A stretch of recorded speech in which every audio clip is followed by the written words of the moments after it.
Very good morning students. आशा है आप सभी स्वस्थ होंगे। तो बच्चों, आज हम आपकी नवम कक्षा का 15वां अध्याय, जो एक कविता है मेघ आए, जिसके कवि हैं सर्वेश्वर दयाल सक्सेना, उनका जीवन परिचय करेंगे और कविता में आए कठिन शब्दों के बारे में जानेंगे। तो जैसे कि नाम से ही पता चलता है, कविता मेघ आए कि बादलों के आने पर जो प्रसन्नता पूरे वातावरण में छा जाती है, कुछ उसके बारे में ही वर्णन किया गया है। तो चलिए पहले कठिन शब्द कर लेते हैं। आजीविका। आजीविका होता है रोज़ी रोटी कमाने के लिए जो भी साधन कोई अपनाता है। कोई टीचर होता है, कोई डॉक्टर होता है, कोई दिहाड़ीदार होता है, तो वो उसकी आजीविका का साधन होता है कि किस तरह वो कमाकर अपना जीवन भरण पोषण करता है। मध्यवर्गीय। मध्यवर्गीय होता है मिडिल क्लास। आपको पता है कि समाज में 3 क्लास के लोग होते हैं, एक अमीर होते हैं, एक गरीब होते हैं, और जो ना ज़्यादा अमीर होते हैं और ना ही गरीब होते हैं, वो मध्यवर्गीय क्लास होती है। बयार अर्थात हवा, और पवन। पवन इसका पर्यायवाची है। उचकाना। उचकाना होता है गर्दन उठाकर देखना, उचकना। पाहुन। पाहुन अर्थात मेहमान के लिए ये शब्द प्रयोग किया जाता है और अतिथि इसका पर्यायवाची है। घाघरा। घाघरा कहते हैं बच्चों लहंगे को, जो आप देखते होंगे स्त्रियां पहनती हैं, बच्चियां लड़कियां पहनती हैं। ये एक पहनावा होता है, लहंगे को घाघरा कहा जाता है। बांकी चितवन। बांकी चितवन अर्थात देखने में सुंदर। बरस। बरस अर्थात वर्ष, 1 वर्ष, 2 वर्ष। ठिठकना। ठिठकना होता है सहम जाना या रुक जाना किसी बात से। हर्षाया। हर्षाया अर्थात प्रसन्न होना। जुहार। जुहार किसी का अभिवादन करना, किसी को प्रणाम करना, वेलकम करना, जुहार कहलाता है। सुधि। सुधि होता है सुध लेना, किसी के बारे में जानना, पता करना, या किसी का हाल चाल जानना, सुध लेना उसकी कि आप कैसे हैं। अटारी। अटारी अर्थात छत। छत को अटारी कहा जाता है। दामिनी। दामिनी बिजली। भरम। भरम मतलब भ्रम, किसी को वहम हो जाना, उसे कहते हैं भरम। और क्षितिज। क्षितिज जो है वो बच्चों आप देखते होंगे सामने, जब भी हम अपने आगे पहाड़ों पर देखते हैं तो हमें ऐसा प्रतीत होता है कि पहाड़ी के टॉप पर जाकर वहाँ ज़मीन और आसमान आपस में मिल जाते हैं, पर जब हम वहाँ तक पहुँचते हैं तो ये हमारा भ्रम दूर हो जाता है। वहाँ वहाँ से कुछ और आगे हमें ऐसा प्रतीत होता है कि ज़मीन और आसमान आपस में मिल रहे हैं।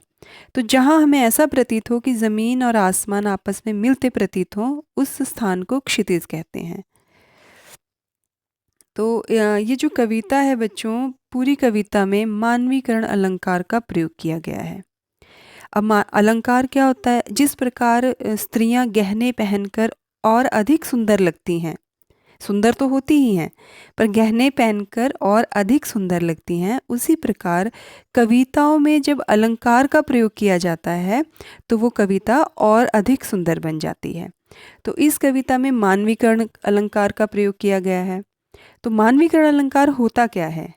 जब जड़ पदार्थ और प्रकृति के अंग, मतलब जब किसी भी जड़ पदार्थ को या प्रकृति के अंग, जैसे नदी हो गया, पर्वत, पेड़, लताएं, झरने, हवा, पत्थर, पक्षी, ये जो भी आदि पर मानवीय क्रियाओं का आरोप लगाया जाता है। अब मानवीय क्रियाएं क्या होती हैं?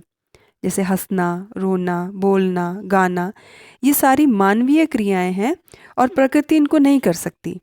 पर जब ये इन सारी मानवीय क्रियाओं का आरोप प्रकृति पर लगा दिया जाता है, वहाँ मानवीकरण अलंकार होता है। अर्थात मनुष्य जैसा कार्य या व्यवहार करता हुआ दिखाया जाता है प्रकृति को, कि प्रकृति जो है वो मनुष्य की तरह व्यवहार कर रही है, तो वहाँ मानवीकरण अलंकार होता है। जैसे आप इस कविता में पढ़ेंगे कुछ पंक्तियाँ कि मेघ आए बन ठन के संवर कर।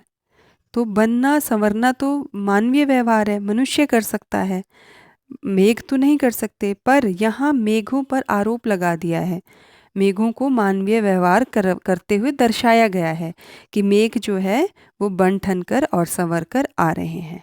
तो ये एक एग्जाम्पल हुआ। जैसे दूसरा एग्जाम्पल आप देखेंगे कविता में, हर्षाया ताल लाया पानी परात भर के। कि खुशी से जो है वो पानी की परात भर के लाया। तो पानी की परात भर के तो पहले स्त्रियां लाती थी जो पैर धुलवाती थी सबके, पर यहाँ बादलों पर ये आरोप कर दिया है कि वो जो पानी लेकर आए वो परात भर कर लेकर आए, और ये भी एक मानवीय क्रिया है जिसका आरोप प्रकृति पर किया। तो ये मानवीयकरण अलंकार के उदाहरण हैं। तीसरा उदाहरण है आपके पास, जैसे नाचती गाती बयार चली। बयार होता है हवा। अब नाचना गाना तो मनुष्य कर सकता है, बच्चे पुरुष स्त्री ये कर सकते हैं, पर यहाँ हवा को भी नाचते और गाते दर्शाया गया है, अर्थात मानवीकरण अलंकार का प्रयोग किया गया है। तो सारी कविता में बच्चों आपके मानवीकरण अलंकार का प्रयोग हुआ है। इस कविता में जिस मेघों को आरोप किया गया है, मेघों को घर गांव के दामाद का आरोप किया गया है। जिस प्रकार गांव में दामाद आने पर पूरे खुशी का माहौल हो जाता है, उसी प्रकार मेघों के आने पर वातावरण बहुत ही ज़्यादा प्रफुल्लित हो जाता है। तो अब सर्वेश्वर दयाल सक्सेना जी के बारे में थोड़ा सा जान लेते हैं, जो कवि हैं इस कविता के। तो सर्वेश्वर दयाल सक्सेना का जन्म उत्तर प्रदेश के बस्ती जिले में सन 1927 में हुआ। 1927 में हुआ बच्चों। उन्होंने इलाहाबाद विश्वविद्यालय से उच्च शिक्षा ग्रहण की। आरंभ में उन्हें आजीविका हेतु काफ़ी संघर्ष करना पड़ा। आजीविका अर्थात अपने जीवन को चलाने के लिए जो पैसे कमाने का जो संघर्ष था वो उन्हें बहुत करना पड़ा। बाद में दीनमान के उपसंपादक एवं चर्चित बाल पत्रिका पराग के संपादक बने। अब दीनमान बेटा एक पत्रिका थी जिसके वो उप संपादक बने, और पराग जो है एक बाल पत्रिका थी, बच्चों की मैगजीन थी, जिसके वो संपादक बने। आपने स्कूल में भी देखा होगा बेटा, आप लोगों की ईयरली मैगजीन निकलती है जिसमें आपके जो टीचर होते हैं वो संपादक होते हैं, और एक बच्चे को उप संपादक बनाया जाता है। तो इस तरह से वो संपादक और उप संपादक बन के उन्होंने अपनी आजीविका चलाई। और सन 1983 में उनका आकस्मिक निधन हो गया। आकस्मिक होता है अचानक निधन हो गया। तो काठ की घंटियाँ, बांस का पुल, एक सूनी नाव, गर्म हवाएं, कुनाव नदी, जंगल का दर्द, खूंटियों पर टंगे लोग उनके प्रमुख कविता संग्रह हैं। ये उनकी पुस्तकें हैं जो कविताओं का संग्रह है जिनमें छपा हुआ है। नई कविता के प्रमुख कवि सर्वेश्वर दयाल सक्सेना ने उपन्यास, नाटक, कहानी, निबंध और प्रचुर मात्रा में बाल साहित्य लिखा। बाल साहित्य होता है जो बच्चों के पढ़ने वाला साहित्य होता है, तो ये उन्होंने प्रचुर मात्रा में लिखा। दीनमान में प्रकाशित चरखे और चरखे स्तंभ के लिए सर्वेश्वर बहुत चर्चित रहे। उन्हें साहित्य अकादमी पुरस्कार से सम्मानित किया गया। ये एक बहुत ही सम्मानीय पुरस्कार है बेटा हिंदी साहित्य में, तो जो इनको सर्वेश्वर दयाल सक्सेना जी को प्राप्त हुआ। तो सर्वेश्वर के काव्य में ग्रामीण संवेदना के साथ, ग्रामीण संवेदना मतलब गांव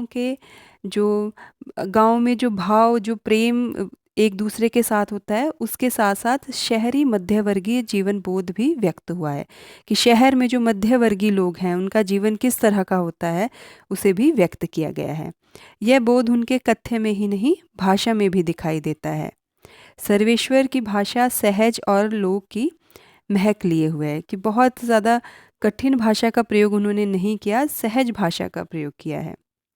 तो संकलित जो कविता है, जो मेघ आए कविता है, कवि ने मेघों के आने की तुलना सजकर आए प्रवासी अतिथि दामाद से की है। कि एक तरफ उन्होंने मेघों की तुलना दामाद से की है और मेघों पर मानवीकरण अलंकार का आरोप किया है कि वो दामाद की तरह व्यवहार करता हुआ दिखाया है मेघों को। तो ग्रामीण संस्कृति में दामाद के आने पर उल्लास का जो वातावरण बनता है, वही उल्लास का वातावरण मेघों के आने का सजीव वर्णन करते हुए कवि ने उसी उल्लास को दिखाया है कि जिस समय सर्वेश्वर दयाल सक्सेना जी ने ये कविता लिखी थी, उस वक्त दामाद को गांव में बहुत ही ज़्यादा सम्माननीय माना जाता था, आज भी माना जाता है। पर अब समय के साथ वो चीज़ें परिवर्तित हो गई हैं। पहले दामाद जो है वो पूरे गांव का दामाद होता था, पूरे गांव में एक उल्लास का माहौल हो जाता था। अब थोड़ा सा माहौल परिवर्तित हो गया है।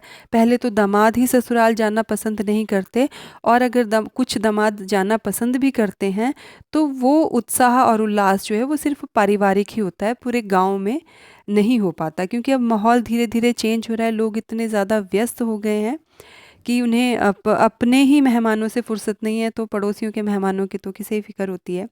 तो इस तरह उस समय दामाद के आने पर जो पूरे गाँव में जो एक उल्लास का माहौल होता था, वो कवि ने इस कविता में उकेरा है। और किस तरह मेघों से दामाद की तुलना की है, ये हम कल कविता की व्याख्या में करेंगे। आई होप आपको समझ आया होगा। Thank you and have a nice day.